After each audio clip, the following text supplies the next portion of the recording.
सभी दोस्तों को नमस्कार, एक ओमकार। दोस्तों स्वागत है आप सभी का दिल से दिल तक के इस क्लास में।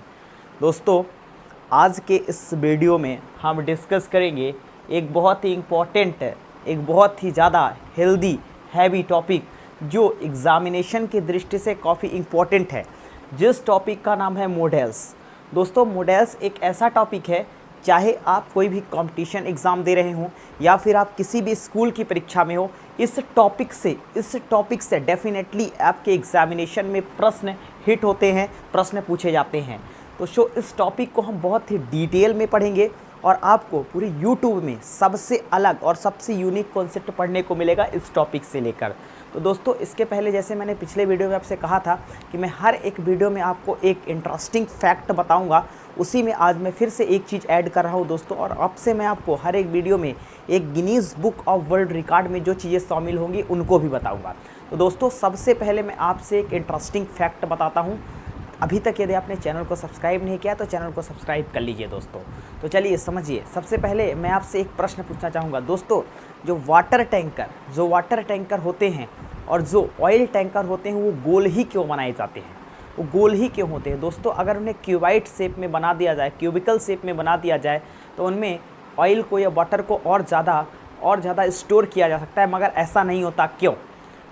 तो दोस्तों उम्मीद करता हूँ आपने इस चीज़ को सोच लिया होगा। चलिए मैं इसका उत्तर देता हूँ दोस्तों। जब भी हम किसी लिक्विड को किसी भी चीज़ में स्टोर करते हैं तो वह लिक्विड क्या करता है दोस्तों? जब भी हम किसी लिक्विड को किसी भी चीज़ में स्टोर करते हैं तो वह लिक्विड क्या करता है दोस्तों? कॉर्नर पर प्रेशर बनाता है। कॉर्नर पर वह लिक्विड प्रेशर बनाता है और ये कॉर्नर पर प्रेशर बनाने की वजह से दोस्तों, जब कॉर्नर पर प्रेशर बनाया जाएगा तो उस लिक्विड में होल होने की संभावना रहती है, जिससे वो टैंकर लीक भी हो सकता है। लेकिन दोस्तों जब हम उसे एक हमेशा गोल शेप में रखते हैं तब क्या होता है? तब उस टैंकर में कहीं पर भी कॉर्नर होते ही नहीं हैं। और टैंकर, जो गोल टैंकर होता है दोस्तों, वो क्या करता है?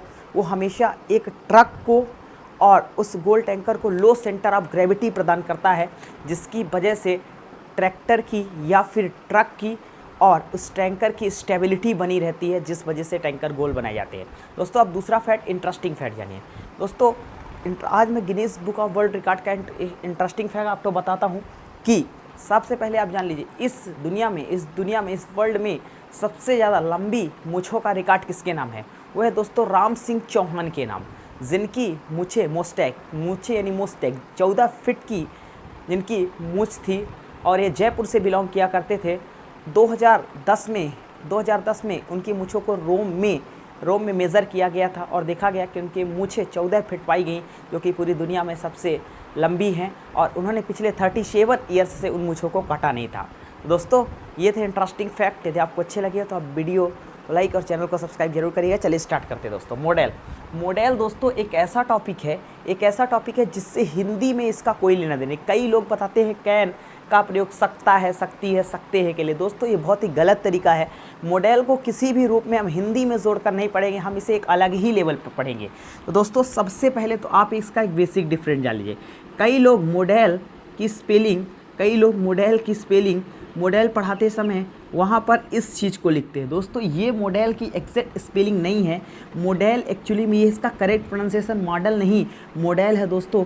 ये होता है मॉडल जो एक्टर से संबंधित है, ठीक है। तो दोस्तों इससे नहीं, इसे पढ़ना चाहेंगे हम मॉडल। तो दोस्तों अब हम स्टार्ट करते हैं मॉडल की क्लास। तो सबसे पहले दोस्तों हम समझना चाहेंगे मॉडल में कि मॉडल होते क्या हैं। इसके बाद हम आगे की कहानी स्टार्ट करेंगे। सबसे पहले हम समझना चाहेंगे दोस्तों मॉडल होते क्या है। जब भी दोस्तों हम मॉडल की बात करते हैं तो मॉडल जो होते हैं वो हेल्पिंग वर्ब होते हैं। यदि आपसे मैं पूछूं कि मॉडल क्या होते हैं तो मॉडल हेल्पिंग वर्ब होते हैं। ये कैसे हेल्पिंग वर्ब होते हैं? मॉडल ऐसे हेल्पिंग वर्ब हुए दोस्तों जो रिप्रेजेंट द स्पीकर। यह हमेशा स्पीकर्स को ये स्पीकर के मूड को दिखाते हैं। Represent mood off the speaker, mood off the speaker. तो दोस्तों आपको एक बार मैं मॉडल की डेफिनेशन को समझाना चाहूँगा। दोस्तों मॉडल हेल्पिंग वर्ब होते हैं, ये ऐसे हेल्पिंग वर्ब हुए जो represents the mood off the speaker. यह एक स्पीकर को यानी बोलने वाले के मूड को रिप्रेजेंट करते हैं, यानी उसके मूड के बारे में बताते हैं। जैसे मैं आपसे कहूँ कि चाय लेंगे, तो आपका मूड उस समय पर कुछ भी हो सकता है, चाय लेने का या ना लेने का, ये आपके मूड पर डिपेंड करता है। चाय लेना या ना लेना ये आपके मूड पर डिपेंड करता है। फिर मैंने आपसे कहा कॉफ़ी पिएंगे, तो ये भी आपके मूड पर ही डिपेंड करता है। आप कॉफ़ी पी भी सकते हैं, आप कॉफ़ी नहीं भी पी सकते, ये आपके मूड पर डिपेंड करता है। तो दोस्तों मॉडल, जो भी मॉडल ऑक्सिलरी होते हैं दोस्तों, मॉडल ऑक्सिलरी ऐसी हेल्पिंग वर्ब हुई दोस्तों जो represent the mood off the speaker, जो स्पीकर के मूड को रिप्रेजेंट करने का काम करते हैं कि किसी भी स्पीकर का यानी बोलने वाले का मूड कैसा है। अब दोस्तों मैं मूड बता देता हूँ। दोस्तों मूड का एग्जैक्ट मतलब क्या होता है? जब भी सब मूड की बात करते हैं तो मूड का मतलब दोस्तों होता है एटीट्यूड। मूड का मतलब होता है एटीट्यूड। अब ये एटीट्यूड क्या है? एटीट्यूड की डेफिनेशन मैं आपके सामने लिखना चाहूँगा। मैं यदि एटीट्यूड की डेफिनेशन लिखूँ तो point of view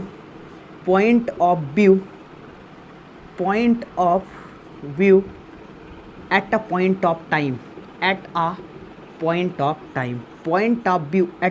of time, दोस्तों हमने कहा मॉडल ऑक्सिलरी ऐसी हेल्पिंग वर्ब हुई जो represent the mood off the speaker, जो स्पीकर के मूड को दिखाती हैं। और मूड मीन्स दोस्तों होता है एटीट्यूड, और एटीट्यूड का मतलब हुआ point of view at a point of time. हर इंसान का एक पर्टिकुलर टाइम पर एक पॉइंट ऑफ व्यू होता है, इसी चीज़ को हम एटीट्यूड कहते हैं और इसी चीज़ को हम मूड कहते हैं। जैसे मैं आपको एक बेसिक से एग्जांपल से समझाना चाहूँगा। दोस्तों यदि मैं आप कहूँ, यदि आप क्लास के अंदर है और क्लास से आप जब भी बाहर जाते हैं और जब भी बाहर से आप अंदर आते हैं, तो जब भी टीचर बैठे होते तो आप क्या कहते हैं? मे आई कम इन सर। तो वहाँ पर आप क्या कर रहे हैं दोस्तों? जैसे ही आपने मे आई कम इन कहा तो दोस्तों वहाँ पर टीचर के मूड पर डिपेंड करता है कि टीचर आपको अंदर आने देंगे या फिर आपको अंदर नहीं आने देंगे। तो दोस्तों इसी चीज़ को हम डिस्कस करने लग रहे हैं आपसे कि mood means attitude means point of view at a point of time. हर इंसान का एक पर्टिकुलर टाइम पर एक पर्टिकुलर मूड होता है जिसे हम एटीट्यूड कहते हैं, और इसी चीज़ को दर्शाने के लिए हम मॉडल ऑक्सिलरी का उपयोग करते हैं। दोस्तों इन मॉडल ऑक्सिलरी को हम दो टाइप में बांट कर पढ़ते हैं, और दोनों टाइप आपके एग्ज़ाम की दृष्टि से काफ़ी इम्पोर्टेंट है। तो दोस्तों यदि हम पहले टाइप की बात करें तो पहला टाइप मॉडल का होता है प्योर मॉडल ऑक्सिलरी। पहला टाइप मॉडल का मेरे सामने देखने को मिलता है दोस्तों प्योर मॉडल ऑक्सिलरी। और दूसरा टाइप देखेंगे, दूसरा टाइप हमारे सामने दोस्तों देखने को मिलता है डिफेक्टिव या सेमी मॉडल ऑक्सिलरी। डिफेक्टिव या फिर सेमी मॉडल ऑक्सिलरी। दोस्तों मॉडल को परीक्षा दो बेसिस पर हमसे पूछती है। पहला बेसिस है प्योर मॉडल ऑक्सिलरी और दूसरा बेस है डिफेक्टिव मॉडल ऑक्सिलरी। ठीक है, जब भी दोस्तों हम डिफेक्टिव की बात करते हैं तो इस डिफेक्टिव मीन्स होता है कमी, और इस डिफेक्टिव का एग्जैक्ट मतलब होता है कमी। और इस सेमी का मतलब दोस्तों अगर आपको पूरी इंग्लिश में कहीं भी सेमी आ जाए तो सेमी मीन्स होता है हाफ या फिर आधा। कई बार दोस्तों फाइनल के पहले सेमीफाइनल खेला जाता है, यानी फाइनल से आधा मैच जो होता है वो सेमीफाइनल होता है। इसी प्रकार हम मैथ में दोस्तों कई बार बनाते हैं सेमी सर्कल में हम एक आधा गोला बनाते हैं। सेमी का मीन्स होता है आधा, आधा मीन्स हाफ, और डिफेक्टिव मीन्स कमी। तो दोस्तों जब भी हम डिफेक्टिव और सेमी मॉडल की बात करते हैं तो तीन मॉडल हमारे सामने आते हैं। पहला मॉडल है नीड, दूसरा डेयर और तीसरा यूज्ड टू। दोस्तों हम इन्हें एक अलग ही क्लास में डिस्कस करेंगे काफ़ी गहराई पर।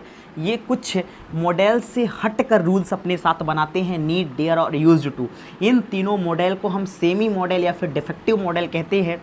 दोस्तों ये प्योर मॉडल से अलग होते हैं। दोस्तों अब मैं आपके सामने प्योर मॉडल की बात करना चाहूँगा। पहला प्योर मॉडल है आपके सामने can, could, may, might, shall, should, will would have to, had to,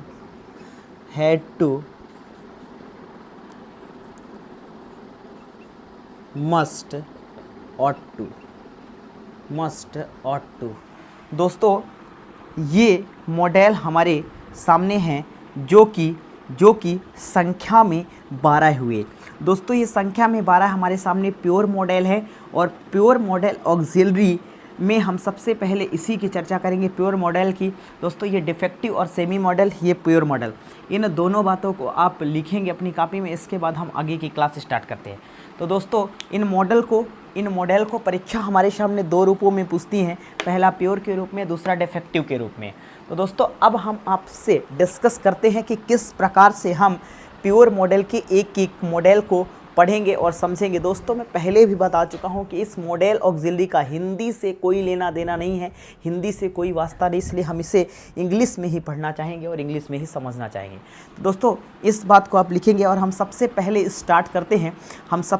start करते हैं 2 इम्पोर्टेंट मॉडल की, जो कि काफ़ी इम्पोर्टेंट मॉडल है, और इन्हें हम समझना चालू करते हैं मे और कैन को लेकर। दोस्तों पहले मॉडल की बात होगी जो कि है मे और कैन। दोनों मॉडल एग्जामिनेशन की दृष्टि से काफ़ी इम्पोर्टेंट है, तो दोनों को हम दोस्तों एक एक करके समझना चाहेंगे। सबसे पहले दोस्तों हम बात करेंगे मे की, फिर हम बात करेंगे कैन की। जब भी ये दोनों मॉडल रिलेटेड हैं परमिशन से, दोस्तों एक सेंटेंस में किसी भी मॉडल में परमिशन से रिलेटेड ये 2 मॉडल हमारे सामने आते हैं, मे और कैन। दोस्तों परमिशन का देना और परमिशन का लेना काफ़ी इम्पोर्टेंट हुआ। दोस्तों जब भी हम किसी को परमिशन देते हैं या फिर परमिशन लेते हैं, तो इन दोनों के लिए हम 2 मॉडल का उपयोग करते हैं, मे और कैन। दोस्तों परमिशन का देना और परमिशन का लेना दोनों चीज़ें काफ़ी इंपॉर्टेंट हुई, और इस आधार पर हमने इस मॉडल को 2 कैटेगरी में बांटा, पहला मे और कैन। जब भी दोस्तों हम मे की बात करते हैं तो मे का यूज़ हम हमेशा दोस्तों फॉर्मल परमिशन के लिए करते हैं, यानी मे का यूज़ आप लिखेंगे, मे का यूज़ हम हमेशा फॉर्मल परमिशन के लिए करते हैं। फॉर्मल परमिशन ऐसा परमिशन हुआ जब हमारा बिहेवियर एक रिस्पेक्ट को मेंटेन करके चलता है, यानी जब हमारा बिहेवियर किसी रिस्पेक्ट को देने का बिहेवियर हो, तब हम वहाँ पर मे का यूज़ करते हैं। यानी मे का यूज़ फॉर्मल परमिशन के लिए जब हमारा बिहेवियर कैसा हो, रिस्पेक्ट देने वाला हो, और हमारा बिहेवियर एक कोड ऑफ कंडक्ट का पालन कर रहा हो, तो वहाँ पर हम मे का यूज़ करते हैं। दोस्तों अब हम कैन के यूज़ की बात करेंगे। कैन का यूज़ हम इनफॉर्मल परमिशन के लिए करते हैं।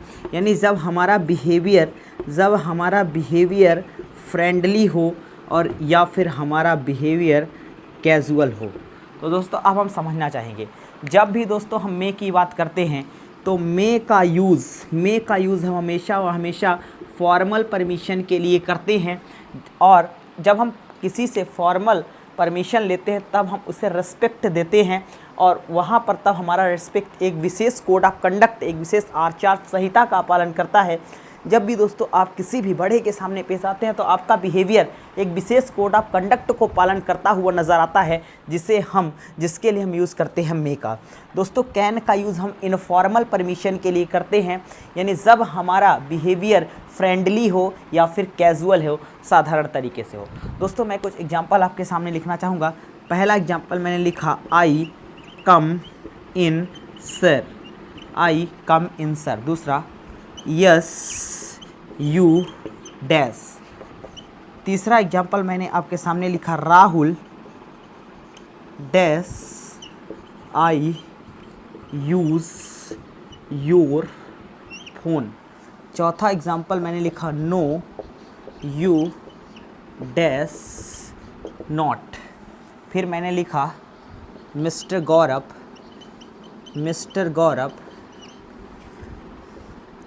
Your brother dash collect collect the notes. फिर मैंने एक एग्जांपल लिखा, dash I have attention, I have attention please. ये दोस्तों मैंने आपके सामने 6 एग्जाम्पल लिखे हैं। इन 6 एग्जाम्पल से हम मे और कैन को समझना चाहेंगे। दोस्तों यहाँ पर लिखा है dash I come in sir. यहाँ पर दोस्तों एक शब्द है सर। सर दोस्तों एक ऐसा शब्द है जो फॉर्मल परमिशन को दिखाता है, जहाँ पर हम रिस्पेक्ट करते हुए किसी को भी परमिशन देते हैं या किसी से परमिशन लेते हैं, तो वहाँ पर हम इस सर शब्द की वजह से उपयोग करना चाहेंगे दोस्तों मे का। तो यहाँ पर जब भी हम मे की बात करते हैं तो कुछ एक कीवर्ड हमारे सामने आते हैं। जैसे कहीं पर भी यदि sir, madam, mister, Mrs, surname, last name या फिर लास्ट नेम जैसे वर्ड लगे होते हैं, तब हम वहाँ पर हमेशा मे का यूज़ करते हैं।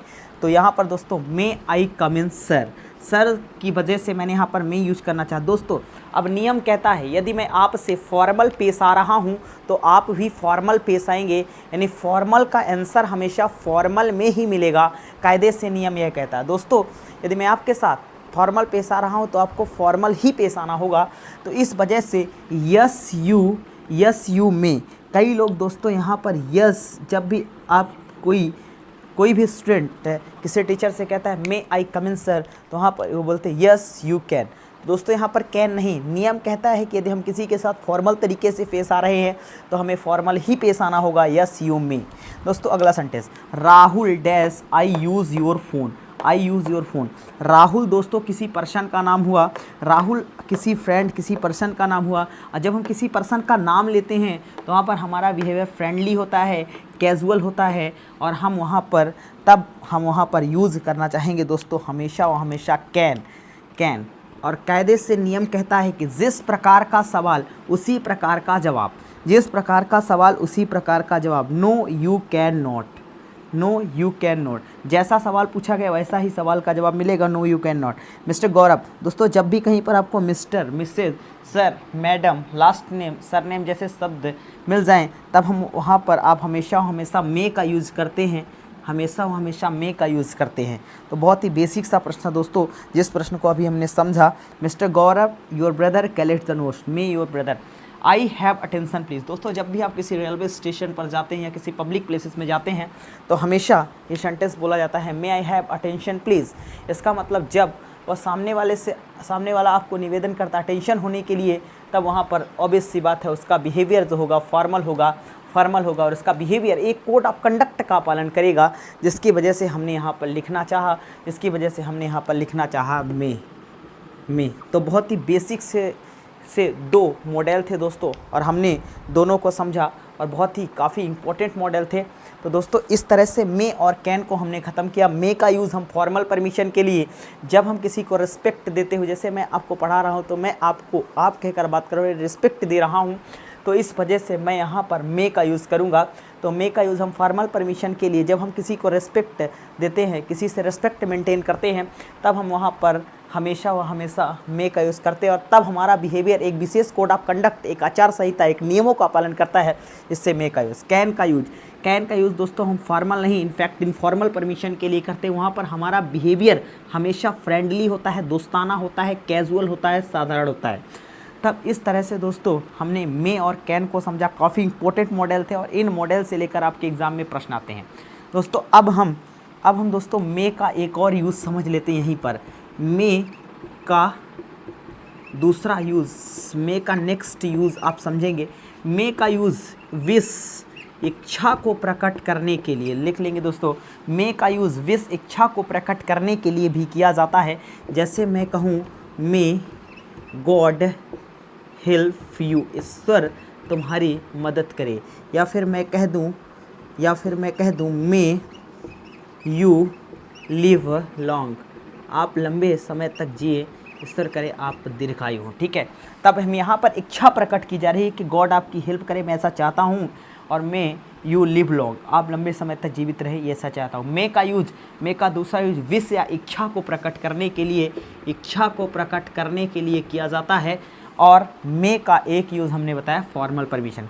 दोस्तों हिंदी से हमें लेना देना नहीं, इस बात को आप लिखेंगे और फिर इन सभी एग्जाम्पल्स को लिखेंगे। फिर हम आपके सामने एक दूसरे मॉडल का डिस्कशन उठाएंगे, जो मॉडल है रिक्वेस्ट से रिलेटेड, रिक्वेस्ट से रिलेटेड अगला मॉडल है जिसकी हम चर्चा करेंगे। तो दोस्तों इसे आप लिखेंगे, तब तक मैं इसे इरेज करना चाहूँगा। उम्मीद करता हूँ दोस्तों आपने ये लिख लिया होगा। अब समझेंगे अगला मॉडल जो कि रिस्पेक्ट से रिलेटेड मॉडल है और काफ़ी इम्पोर्टेंट मॉडल है, जो कि रिलेटेड टू रिक्वेस्ट से रिलेटेड मॉडल है। तो इसे हम समझना चाहेंगे। दोस्तों जब भी हम इस रिक्वेस्ट से रिलेटेड मॉडल की बात करते हैं तो पहले दोस्तों हम समझना चाहेंगे रिक्वेस्ट और परमिशन में क्या डिफरेंस है। रिक्वेस्ट और परमिशन में क्या डिफरेंस है, परमिशन को हटा रिक्वेस्ट का एक एग्जांपल मैं समझना चाहूँगा। दोस्तों यदि मैं आपको क्लास में पढ़ा रहा हूँ, अचानक से किसी लड़के का फ़ोन बजता है, तब जैसे ही उस लड़के का फ़ोन बजा तो उसने फ़ोन उठाना चाहा, मैंने उसे इशारे में मना किया, उसने फ़ोन नहीं उठाया, ठीक है। दोबारा से उसका फ़ोन बजा तो जब उसने सोचा कि जब सर ने मना कर ही दिया है तो फ़ोन उठाने का क्या सेंस बनता है, उसने दोबारा से फ़ोन कट किया। जब उसका फ़ोन 2 बार 3 बार 4 बार बजा तब वह क्या करेगा, तब उस फ़ोन को उठाने के लिए वह मुझसे परमिशन नहीं, वह मुझसे रिक्वेस्ट करेगा। तो दोस्तों हमने एक बात समझा, जब हम कभी किसी से रिक्वेस्ट करते हैं तो दोस्तों जो हमारी टोन होती है, हमारा टोनल वेरिएशन होता है, यानी बोलने का टोनल वेरिएशन। जब भी दोस्तों हम किसी से रिक्वेस्ट करते हैं तब हमारा टोन हमेशा हम्बल होता है, वह एक हम्बल होता है, विनम्र होता है, या फिर हमारा टोन पोलाइट होता है। और वहीं पर स्पीकर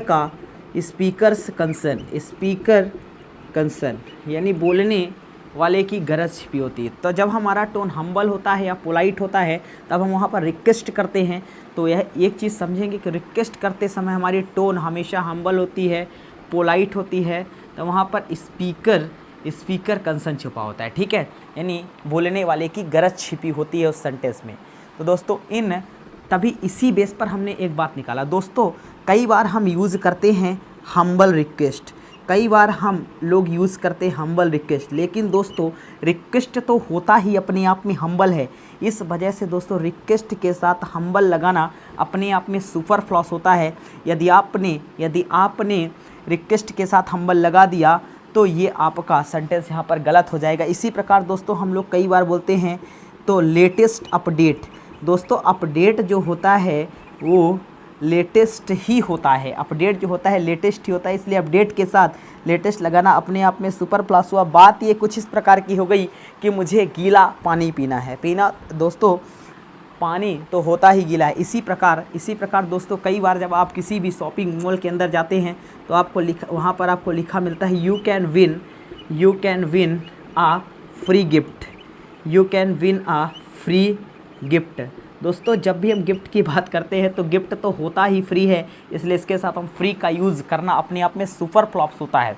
तो दोस्तों यहाँ पर you can win a free gift, तो वहाँ पर आप लिखेंगे you can win a gift हमेशा होता ही फ्री है दोस्तों।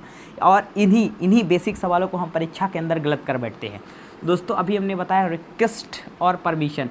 दोस्तों जब हम किसी से रिक्वेस्ट करते हैं तो उसका जवाब हम परमिशन में देते हैं। जैसे मैंने अपने किसी दोस्त से 5000 रुपये मांगे, तो जब मैंने कहा कि आप मुझे 5000 रुपये देंगे, तो वहाँ पर मैंने उस दोस्त से रिक्वेस्ट की। अब वो उस रिक्वेस्ट का जवाब मुझे परमिशन में देगा, बोलेगा ये 5000 रुपये ले ले, ठीक है, परमिशन में। तो रिक्वेस्ट का जवाब हमेशा परमिशन में दिया जाता है। दोस्तों जब भी हम रिक्वेस्ट की बात करते हैं तो हम रिक्वेस्ट को मेंटेन करने के लिए 2 मॉडल वुड और कुड का यूज़ करते हैं। दोस्तों जब भी हम वुड की बात करते हैं तो वुड का यूज़ हम हमेशा फॉर्मल रिक्वेस्ट के लिए करते हैं। फॉर्मल रिक्वेस्ट हो, यदि हमारी ऐसी रिक्वेस्ट जिसमें हम रिस्पेक्ट मेंटेन करें, तब हम वहाँ पर फॉर्मल रिक्वेस्ट के लिए वुड का यूज़, और कुड का यूज़ दोस्तों हम फॉर्मल नहीं, इनफैक्ट इनफॉर्मल रिक्वेस्ट के लिए हम कुड का यूज करते हैं। जब भी बात इनफॉर्मल रिक्वेस्ट की होती है तो इनफॉर्मल रिक्वेस्ट के लिए हम कुड का यूज करते हैं। तो दोस्तों इस प्रकार से हमने समझा कि वुड और कुड का यूज़ हम कहाँ करते हैं। वुड का यूज़ हम फॉर्मल रिक्वेस्ट के लिए, जबकि कुड का यूज़ हम इनफॉर्मल रिक्वेस्ट के लिए। दोस्तों जब भी रिक्वेस्ट की बात करते हैं तो रिक्वेस्ट का जवाब हम देते हैं परमिशन में। रिक्वेस्ट का जवाब हम देते हैं हमेशा परमिशन में। तो जब भी वुड की बात की जाएगी, फॉर्मल रिक्वेस्ट का जवाब हमेशा फॉर्मल परमिशन में, अभी भी मैंने बताया फॉर्मल परमिशन के लिए मे का यूज़। और जब भी कुड की बात करते हैं तो कुड इनफॉर्मल हुआ, और इनफॉर्मल हमेशा इनफॉर्मल रिक्वेस्ट का जवाब मैं हमेशा कैन से दूंगा। तो दोस्तों ये हमने समझा कि वुड और कुड किस प्रकार से एक सेंटेंस में उपयोग किए जाने वाले मॉडल हैं। तो दोस्तों अब मैं कुछ एग्जाम्पल आपके स्क्रीन पर प्रेजेंट होंगे और आप उन एग्जाम्पल को समझकर उसमें वुड और कुड का सही कॉम्बिनेशन भरेंगे। तो दोस्तों हमने समझा वुड और कुड को लेकर। वुड का यूज़ हमने फॉर्मल रिक्वेस्ट के लिए, कुड का यूज़ हमने इनफॉर्मल रिक्वेस्ट के लिए किया। दोस्तों ये एग्जाम्पल्स कुछ आपके सामने हैं, इन एग्जाम्पल्स को मैं समझाना चाहूँगा। दोस्तों यदि मैं पहले एग्जाम्पल की बात करूँ तो the lady said to the officer, जो लेडी थी उसने ऑफिसर से कहा अपनी कंप्लेन को रजिस्टर करने के लिए। तो बात बड़ी ऑब्वियस सी है, जब लेडी किसी ऑफिसर से अपनी कंप्लेन को रजिस्टर करने के लिए कहेगी तो वो रिक्वेस्ट करेगी, और कैसी रिक्वेस्ट? ऐसी रिक्वेस्ट जो रिस्पेक्ट को मेंटेन करेगी, यानी फॉर्मल रिक्वेस्ट। तो यहाँ पर मैंने लगाया दोस्तों वुड। अब उसी के नीचे दूसरा हमने कहा दोस्तों वुड एक फॉर्मल रिक्वेस्ट को करने के लिए उपयोग किया जाता है, जिसका जवाब हम हमेशा परमिशन में देते हैं, और परमिशन वुड के लिए परमिशन मे का यूज़ करते हैं। तो श्योर आई मे, यहाँ पर दोस्तों मैंने मे लगाया। Mom dash you cook something for me, किसी इंसान ने अपनी मॉम से, जब भी आप अपनी मॉम से किसी चीज़ के लिए रिक्वेस्ट करते हैं तब हमेशा वहाँ पर आपका बिहेवियर कैसा होता है? इनफॉर्मल होता है, यानी फ्रेंडली होता है। तो यहाँ पर आप यूज़ करेंगे कुड का, और कायदे से नो आई। तो दोस्तों जो भी इस कुड का जवाब, यानी इनफॉर्मल रिक्वेस्ट का जवाब इनफॉर्मल परमिशन में ही दिया जाना चाहिए। तो यहाँ पर मैंने यूज़ किया कैन का।